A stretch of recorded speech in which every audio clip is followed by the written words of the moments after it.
Plus de 60% des demandeurs d'emploi de Guyane se disent dans l'ensemble satisfaits du Pôle emploi. Plus de 7000 postes ont été pourvus. C'est le bilan de l'année passée, une année émaillée de nombreux changements. La directrice du Pôle emploi de Guyane sera notre invitée ce soir. Un vaccin contre le virus du chikungunya bientôt en phase de test en Guadeloupe sur 50 patients. Un essai clinique de phase 2 destiné à développer le produit dans le monde entier.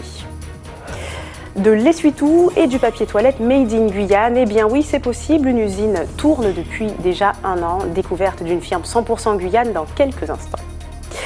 Enfin, le carnaval arrive avec le week-end. Un événement fort à suivre donc ce dimanche, la grande parade de l'Ouest. Elle s'apprête à investir les rues de la capitale. Les préparatifs vont bon train. Images à découvrir dans quelques instants. Mesdames et messieurs, bonsoir, merci de nous avoir rejoints pour cette heure d'information.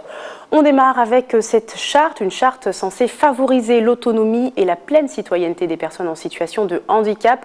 C'est l'objectif de la charte Romain Jacob. Elle a été signée ce matin par une quarantaine d'acteurs des secteurs hospitaliers, médico-sociaux, ambulatoires et libéraux réunis pour un colloque à l'Université de Guyane. L'occasion de souligner l'importance de l'accès aux soins pour ce public, une priorité devenue nationale. On écoute à ce propos le président de l'association Handidactique et la mère d'un jeune garçon porteur de handicap. Ils réagissent au micro d'Ayodele Germa.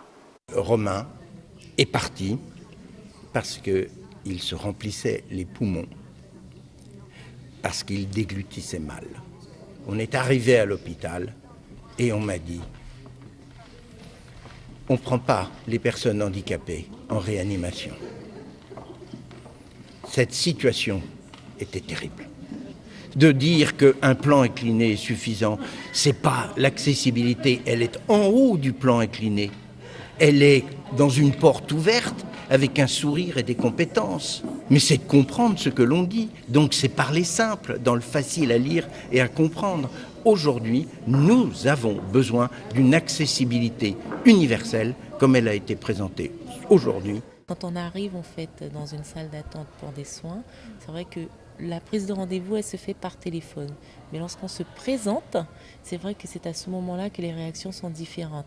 C'est où que la salle n'est pas adaptée pour pouvoir accueillir l'enfant, puisqu'il est mobilisé en fauteuil roulant, ou que le temps d'attente sera tellement long pour les autres patients. Du coup, ça fait qu'un rendez-vous qui a été pris des mois à l'avance peut être reporté parce que l'enfant, au bout de 5 minutes, n'a pas pu répondre aux demandes du médecin. Avec la signature de la charte Romain Jacob, la Guyane veut faire un alignement sur les soins qui pourront être apportés à nos enfants handicapés. Car jusqu'à preuve du contraire, aujourd'hui, la plupart du temps, les mentalités guyanaises, c'est que les enfants handicapés, lourdement handicapés, doivent être en quelque sorte confiés à des professionnels en France. Le conflit se poursuit à Guyanette, société en charge du nettoyage de l'aéroport Félix-Éboué. Les salariés du site sont en grève depuis mardi. Malgré une rencontre entre direction et grévistes hier après-midi, aucun terrain d'entente n'a été trouvé. Parmi les points de désaccord, les employés s'opposent au redéploiement de 3 d'entre eux sur d'autres sites situés à Cayenne. Ils sont désormais déterminés à maintenir leur poste à Félix-Éboué. On écoute le représentant syndical au micro de Mia Pierre. On attend que les directions CCI et Guyanette aient fini de discuter, de négocier entre eux pour savoir comment ils résilier le marché, c'est tout. Je ne sais pas, c'est un papier qu'ils voulaient qu'on signe, comme quoi on n'est pas d'accord, mais nous, on ne connaît pas ça, donc on n'a pas signé. Donc on est toujours en grève et on est toujours pour les mêmes motifs. Donc les 14 salariés sur la plateforme et donc nous attendons. Donc apparemment, il y a une négociation entre la direction de la Guyanette et la direction de la CCIG par rapport au marché. Donc, ils chercheraient une voie pour résilier le marché. En bref, eux non plus ne démordent pas. Les parents d'élèves de l'école Ulrich Sophie ont mis fin au blocage de l'établissement mercredi, mais la situation n'est pas pour autant revenue à la normale à Sinnamary. Depuis mardi, c'est l'école Atis Latidine qui a été fermée en attendant l'arrivée lundi de 2 nouveaux enseignants. Le collège est lui aussi fermé. Les parents d'élèves réclament le départ d'un professeur. Le rectorat n'a pas encore apporté de réponse à cette demande. Information bien sûr à suivre dans nos prochaines éditions. On poursuit maintenant en jetant un œil sur le coût de la vie en Guyane au mois de décembre 2015. Elle a été encore plus chère que les mois précédents. Après une légère baisse au mois de novembre, l'indice des prix à la consommation des ménages a augmenté de 0,3% le mois dernier, porté par une forte hausse des prix des billets d'avion, plus de 13%. Les tarifs des assurances automobiles également ont augmenté, plus 8%. Et les produits frais ont également monté. Les produits pétroliers, eux, poursuivent leur chute. Je rejoins maintenant notre invitée du soir, Madame Firmine Dureau. Bonsoir. Bonsoir. Merci d'avoir accepté notre invitation. Vous êtes directrice du Pôle emploi Guyane. On évoquait tout à l'heure en titre les chiffres. Cette année, on va justement en parler plus en détail. Premièrement, en Guyane, plus de 60% des demandeurs d'emploi se disent satisfaits de leur parcours auprès du Pôle emploi. Pourtant, les chiffres ne reflètent peut-être pas totalement la réalité du terrain. Alors 60%, c'est un taux de satisfaction qu'on obtient par une enquête menée par Ipsos auprès de demandeurs d'emploi qui ont accepté de répondre à l'entretien. On est quand même sur un bon taux de réponse quand on connaît ce type d'enquête.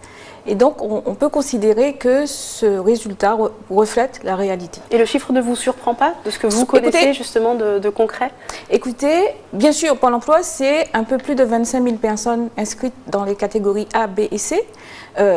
Sur un tel volume de personnes, c'est normal que dans une structure comme la nôtre, il y ait une part d'insatisfaits. Et c'est vrai que lorsque nous sommes insatisfaits d'un service, nous le disons de manière très spontanée. Et voilà. En tout cas, je pense qu'on peut quand même se féliciter des progrès réalisés par Pôle emploi. Vous savez, l'an dernier, sur cette même enquête, on était à 59% de demandeurs d'emploi satisfaits. Qu'est-ce qui a joué, selon vous, peut-être sur cette marge d'augmentation? Le fait que Pôle emploi ait choisi de renforcer davantage la personnalisation des services, en faisant en sorte que les conseillers soient davantage disponibles et puissent effectivement prendre en charge de manière plus pérenne le suivi des demandeurs d'emploi qui leur sont confiés. Justement, si on peut aller un peu plus loin sur ce point, l'accompagnement renforcé a été mis en place l'année dernière. Plusieurs changements ont suivi, y compris le fait de dématérialiser un peu et de retrouver sur Internet nos informations personnelles et aussi peut-être le conseiller. Qu'est-ce que ça a impliqué comme changement de votre côté? Alors de notre côté, ça a impliqué un changement en termes d'organisation interne. Pour pouvoir effectivement permettre l'inscription dématérialisée, donc par Internet. Alors, préalablement une campagne d'information auprès du public, mais également pouvoir s'adapter à notre contexte, c'est-à-dire une part de demandeurs d'emploi qui ne disposent pas forcément d'Internet à leur domicile. Et pour cela, effectivement, nous avons renforcé l'équipement de nos zones d'accueil avec des postes en libre accès où ils sont accompagnés par des conseillers et des jeunes en volontaire en service civique qui les aident à utiliser Pôle emploi.fr et qui peuvent les guider dans l'utilisation de ce site. Nous avons également travaillé avec des partenaires. Aujourd'hui, dans les communes de Guyane, les collectivités ont fait un réel effort pour pouvoir doter la plus grande partie des communes, y compris les communes de l'intérieur, d'espaces où on peut utiliser Internet gratuitement. Donc nous nous sommes rapprochés de ces espaces, des personnels travaillant dans ces espaces, pour leur permettre de se familiariser avec Pôle emploi.fr et pouvoir ainsi accompagner des demandeurs d'emploi en proximité qui souhaiteraient utiliser Pôle emploi.fr dans leur recherche d'emploi. Et dans le concret, justement, pour ces demandeurs d'emploi, est-ce qu'ils sont satisfaits de ce traitement en particulier par le net plutôt que d'avoir un conseiller qui répond à nos questions? Est-ce que vous avez des retours précis là-dessus? Alors, il est encore tôt, à mon sens, pour pouvoir tirer des enseignements. Voilà, nous avons mis en œuvre ce service à partir du mi-octobre. Donc, nous sommes vraiment sur le premier trimestre. Nous allons faire un bilan d'étape un peu plus circonstancié d'ici quelques mois. Globalement, aujourd'hui, les demandeurs d'emploi apprécient les efforts que nous avons pu faire pour leur permettre de disposer d'une assistance. Bien sûr, une assistance en ligne, comme tous les services peuvent le proposer. Mais là, je précise, non pas avec un automate, mais avec bien un conseiller qui peut répondre à leurs questions lorsqu'ils sont en difficulté, et puis la possibilité de pouvoir venir en agence pour pouvoir être accompagnés dans l'utilisation de Pôle emploi.fr. Là-dessus, la Guyane a été un secteur un peu pilote sur ces nouveautés de Pôle emploi. Est-ce que vous pensez que, vous le disiez, il faut encore attendre un peu pour vraiment évaluer le système, mais quand même, est-ce que vous estimez qu'on peut l'étendre à toutes les autres régions de France? Je pense que les a priori qu'on aurait pu avoir sur d'autres régions, en pointant la couverture Internet, en pointant la typologie de notre public. Si on travaille sur ces deux axes-là, comme nous avons pu le faire ici en Guyane, le service peut être étendu. bien sûr, il faut accompagner les personnes. Un autre chiffre, plus de 7000 emplois proposés en 2015 dans un département, on le sait, touché par un important taux de chômage, surtout chez les plus jeunes. Est-ce vraiment représentatif? Est-ce qu'on s'arrête là-dessus? Est-ce qu'au contraire, il y a encore beaucoup d'efforts à fournir? C'est un chiffre qui est encourageant parce que ça veut dire qu'il y a un peu plus de 7000 à 7800 personnes, près de 7800 personnes qui ont retrouvé un emploi en Guyane en 2015. Donc je pense qu'il faut s'arrêter, être un peu positif et se dire voilà, l'économie guyanaise permet, nos entreprises permettent aux personnes de pouvoir accéder à l'emploi autant qu'elles le peuvent. En quoi est-ce qu'on peut être sûr que c'est Pôle emploi qui a permis ces 7800 postes? Alors, le retour à l'emploi est à la fois le résultat de l'accompagnement proposé par Pôle emploi, mais avant tout de l'engagement d'un demandeur d'emploi dans sa recherche d'emploi. Donc, je ne dirais pas que c'est uniquement les résultats de Pôle emploi, mais l'accompagnement global que nous proposons par les conseils, par les informations que nous mettons à disposition, par le suivi que nous proposons, concourt à ce résultat. Mais j'insiste toujours en disant, le retour à l'emploi, c'est d'abord le succès, la réussite d'une personne. Justement, Pôle emploi élargit ses services au fil du temps. Est-ce que vous n'avez pas l'impression un peu de chasser sur le terrain des autres organismes de formation, d'accompagnement, de réinsertion, avec notamment les partenariats, entreprises, etc. Jusqu'où irez-vous? Pôle emploi travaille avec les autres, pas contre les autres. Nous avons de nombreux accords de partenariat avec, bien sûr, des organismes réalisant effectivement un certain nombre de prestations d'accompagnement pour les demandeurs d'emploi. La mission locale est un partenaire. Nous travaillons vraiment en étroite coopération. Nous coordonnons sur les services que nous pouvons rendre aux jeunes, par exemple. Nous travaillons également avec les organismes de formation qui sont très souvent, qui peuvent être aussi prestataires de Pôle emploi. C'est-à-dire que chaque année, nous lançons un certain nombre de marchés, d'appels d'offres pour de l'achat d'actions de formation. Et ces organismes réalisent ces prestations pour Pôle emploi. Donc je pense, voilà, nous ne sommes pas en concurrence, mais plutôt nous cherchons effectivement à travailler en concertation sur un territoire qui en a autant besoin que la Guyane. Et vous n'avez pas l'impression peut-être d'aller au-delà du rôle premier de l'institution Pôle emploi? Le rôle de Pôle emploi, je vais vous réciter le Code du travail. Allez-y, on vous écoute. Accueillir, inscrire, indemniser, accompagner vers le retour à l'emploi. Lorsque nous, effectivement, nous mettons en place des actions de formation, lorsque nous mettons en place des prestations d'accompagnement, nous réalisons des missions pour lesquelles l'État, effectivement, attend de Pôle emploi des résultats. On va donc finir sur cette touche positive. Merci Madame Duro d'avoir répondu à nos questions. Merci. Je vous le disais en titre, 50 Guadeloupéens s'apprêtent à servir de cobayes pour évaluer un vaccin contre le chikungunya dans les prochaines semaines. Un essai thérapeutique lancé au niveau international. Après une première étude pour vérifier l'innocuité du produit, les chercheurs entament la deuxième phase de développement. Une procédure expliquée ce matin au centre hospitalier universitaire de Pointe-à-Pitre. Linda Kayarsi nous le retransmet. À l'instar de la République dominicaine, de Puerto Rico, de la Martinique, la Guadeloupe va débuter la phase 2 d'essai clinique pour l'élaboration d'un vaccin contre le chikungunya. Un précédent essai de phase 1 avait déjà montré l'innocuité et la tolérance du vaccin chez 25 volontaires sains américains. C'est l'Institut national de la santé aux États-Unis qui a lancé ce programme de recherche d'envergure internationale. Un vaccin pseudo-particule virale. C'est-à-dire qu'en fait, il reproduit la structure externe du virus, mais à l'intérieur, il n'y a pas le matériel génétique du virus. Ce n'est pas comme les vaccins historiques où c'était l'agent infectieux lui-même qui était d'une façon ou d'une autre atténué.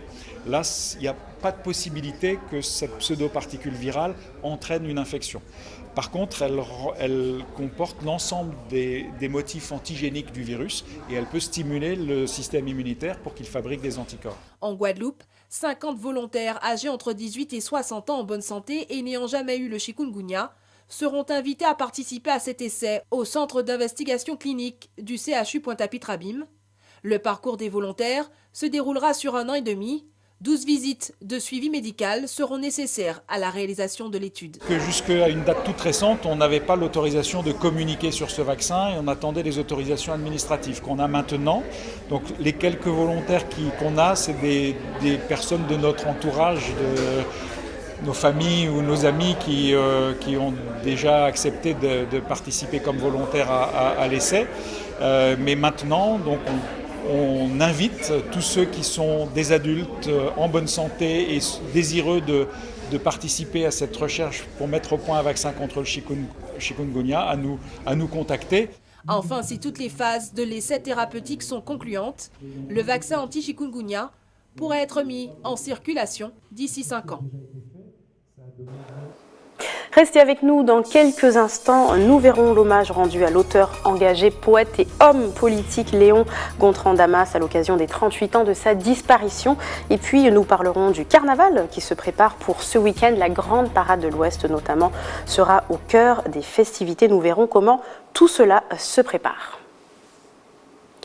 Mais d'abord, c'est la première usine de papier toilette et d'essuie-tout de Guyane, située à la Carapa. Elle travaille depuis déjà 1 an et ses produits sont distribués sur tout le territoire depuis 6 mois. Les propriétaires entendent développer une véritable marque locale et ainsi créer de l'emploi. Petite visite avec Mia Pierre. Les mandrins sont positionnés sur cette machine qui est une bobineuse ou une rebobineuse. Alors la rebobineuse a plusieurs fonctions. À partir des rouleaux supérieurs, elles vont donner de la consistance au produit, au papier.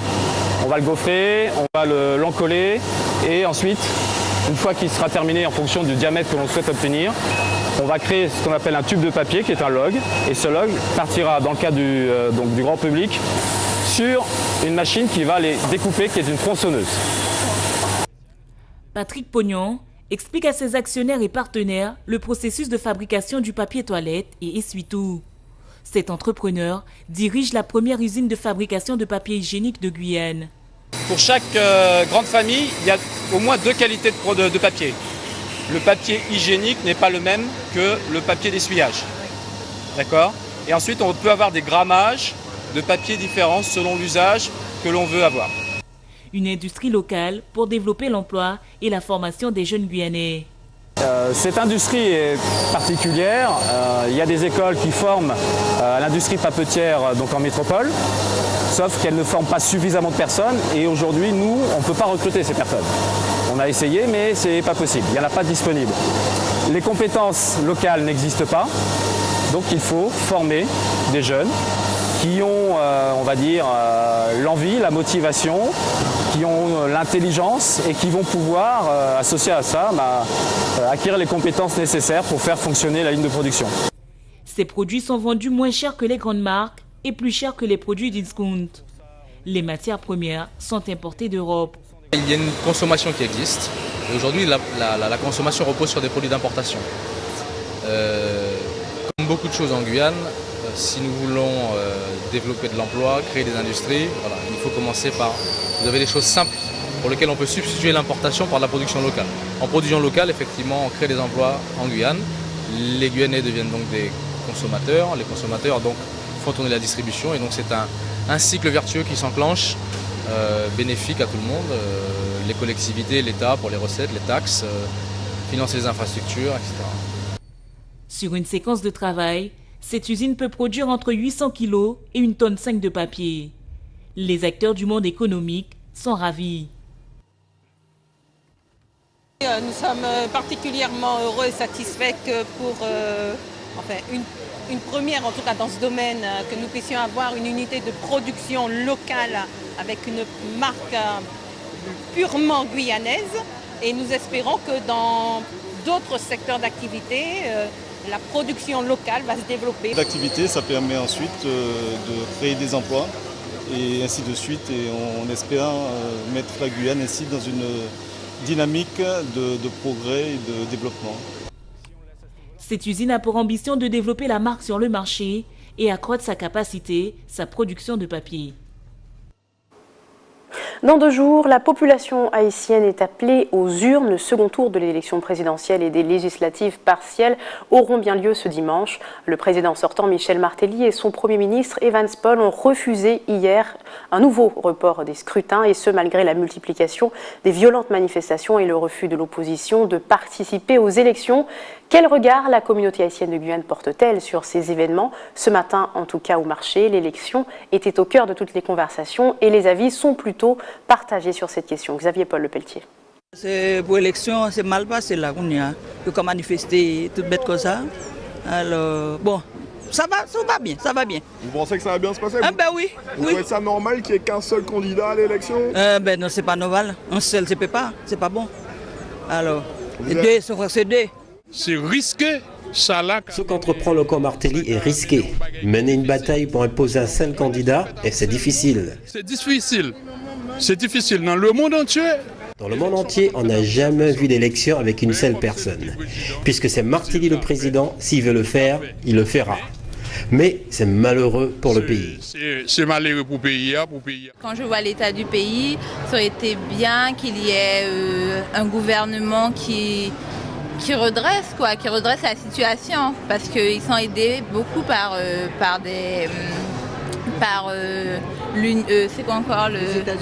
les États-Unis ou des pays qui donnent des fonds, et on voit que ça fait des années. La présence à Sakidé, il a fait bordel. Moi j'aime bien Martelly, mais maintenant ce sont les autres candidats qui mettent le bordel. Ils ne veulent pas suivre ses traces alors qu'ils faisaient de bonnes choses. On ne sait pas ce que le prochain va donner. Mais le peuple va la nous de fait. Eh bien, on a prié pour ça qu'a venir. Eh bien, il ne nous reste plus qu'à prier. Prier pour que le prochain améliore les choses. Pour tout barrer qu'à marcher bien. C'est normalement, comme c'est pas eux qui fait les élections, c'est l'Américain qui est. Puisqu'en principe, ce sont les Américains qui assurent le déroulement de l'élection, normalement, ils devraient pouvoir le mettre dehors. Après tout, ce sont eux qui payent. Parce que normalement, c'est les Américains qui payent pour l'élection. Il a été à l'origine du mouvement de la négritude aux côtés d'Aimé Césaire et de Léopold Sédar Senghor. Léon Gontran Damas nous quittait il y a 38 ans aujourd'hui. Pour cette occasion, l'association des Amis de Léon Damas a organisé une journée dédiée à ce personnage emblématique à travers une série d'événements commémoratifs. Parmi eux, une rencontre s'est tenue cet après-midi sur le terrain de la maison familiale. Au programme, échange et lecture de vers de ses ouvrages, Pigments, Graffiti et Black Label. Ayodele Sharma.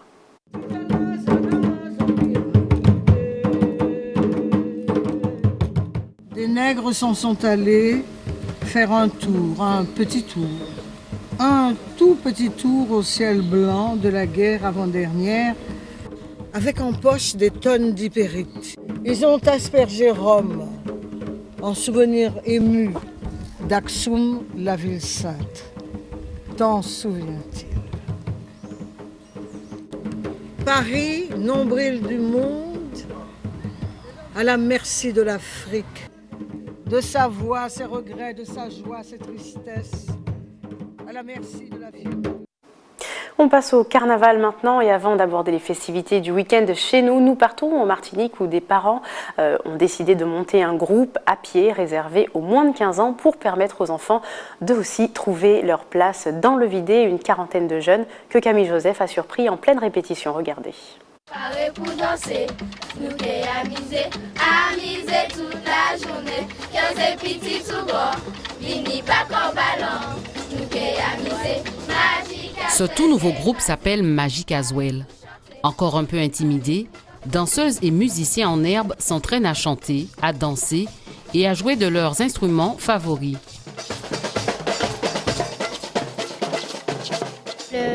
Le carnaval, ça arrive bientôt, donc on essaie de se préparer au maximum. On s'est bien entraîné, on a un bon prof.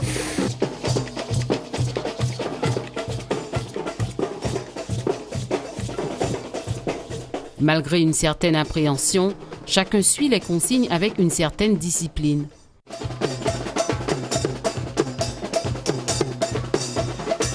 Je suis chef et je mène la danse, je dis quand il faut faire les chorégraphies et tout. C'est la première fois que je viens dans un groupe de carnaval, mais sinon je pense que ce sera bien. Je suis prête à courir le vidé, mais avec l'aide de mes parents, bien sûr. Pourquoi? Parce que j'aurais peur. Il y a des gens qui sont un peu top dans les vidés.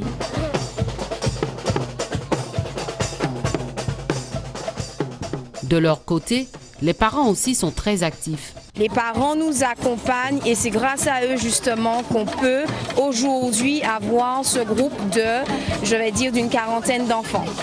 Parce qu'ils s'investissent énormément. Et dans la confection des costumes, dans la préparation du maquillage et même au niveau de l'encadrement.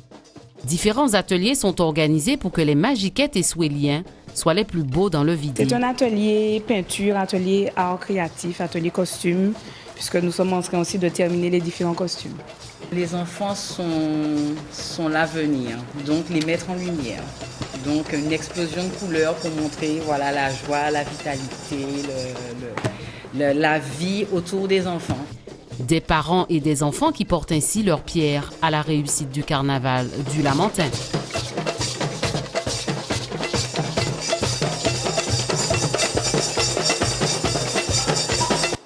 Retour chez nous avec la grande parade de l'Ouest qui s'apprête à investir les rues ce week-end. Et les 15 groupes annoncés sont à pied d'œuvre pour tenter de rendre les défilés inoubliables. Le thème cette année a été choisi par les enfants des écoles de la ville. Un bel exemple de cohésion sociale et d'inspiration à prendre auprès de cette jeune génération. Le président du comité carnavalesque nous explique tout ça. Regardez.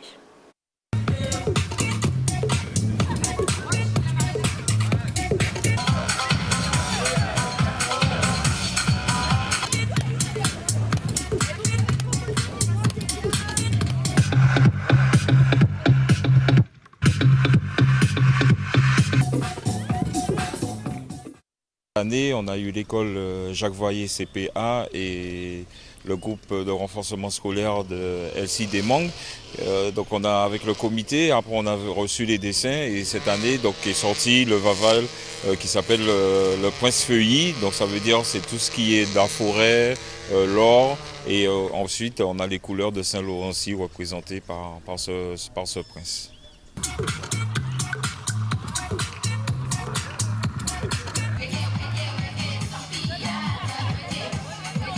C'est un groupe qui est formé de plusieurs associations de Saint-Laurent. On a Malabarouf, Acoufen et Botoplay qui forment ce groupe pour la grande parade de dimanche. Pour invités extérieurs, on a le groupe de Kourou, on a Apatou et on a le Suriname. Et après le défilé des groupes, donc ce week-end il y a un vidé qui est programmé. Ensuite le 7 on a un vidé tropical et le dernier vidé c'est le mercredi des descentes pour enterrer le roi. On a deux groupes qui vont partir sur la Guadeloupe pour représenter le carnaval de Saint-Laurent dans la tradition, donc ils partent le 31 et l'année prochaine ça sera au comité de recevoir la Guadeloupe pour la parade de Saint-Laurent.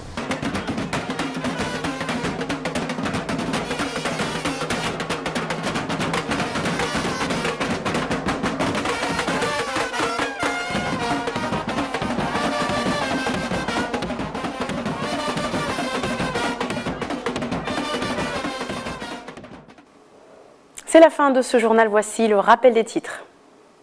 Plus de 60% des demandeurs d'emploi de Guyane se disent satisfaits du Pôle emploi. Plus de 7000 postes pourvus, c'est le bilan de l'année passée, une année émaillée de nombreux changements. La directrice du Pôle emploi Guyane était notre invitée ce soir. Un vaccin contre le virus du chikungunya bientôt en phase de test en Guadeloupe sur 50 patients. Un essai clinique en 2 phases destiné à développer le produit dans le monde entier.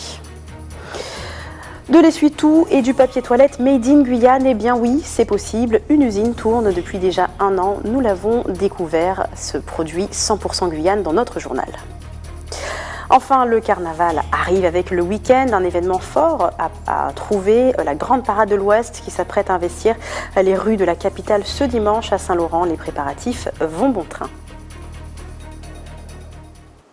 Merci de nous avoir suivis. Dans quelques instants, l'information continue avec le journal de nos confrères de BFM TV. Très bonne soirée à vous sur ATV Guyane et à lundi.